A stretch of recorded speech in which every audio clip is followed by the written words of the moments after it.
So I was principal here at Telerah for 7 years. The building itself was in a real state of disrepair. So the whole idea with the design of the spaces is that they're wide, they're open, they're flexible, and really we wanted to be able to have as many adults in there working in small groups, explicitly teaching kids as much of the day as we possibly can. The consultation process was fairly significant right from the outset. So initially the work was around engaging with the asset management unit at the time and sort of trying to get the work done, and then I suppose in the minds of the people who can help us make some of these decisions and do some of this work. And we were very fortunate that we got a lot of support in that area. In terms of what the building ended up looking like, we consulted with the staff, we consulted with the community. Telerah is a school that's been in place for 125 years. It's a real hub of the community.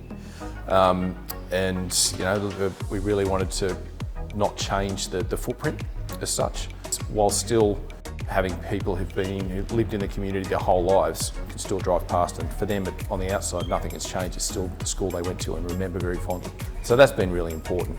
The community's been really responsive to the fact that it looks the same as when they came here, because very often, you know, the kids are in their classrooms, their mums and dads and grandparents came here as well.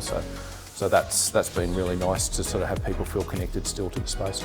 So these original buildings were two small spaces with an open veranda at a different level. So we've raised the floor level and brought that through to the classrooms, removed the adjoining walls and some of these walls out onto the veranda to create an open learning space. The original window openings have been retained, but the timber windows that were in there were beyond their life, so we've replaced those with new aluminium windows opening to give us the capacity to ventilate the space. Fully rewired, new floor coverings and all new lights.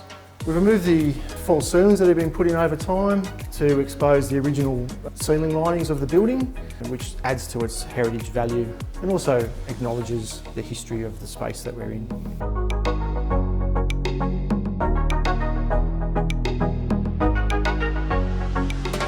So I was really lucky when I came to the school that I came here as the assistant principal for stage 1 and that this was our building.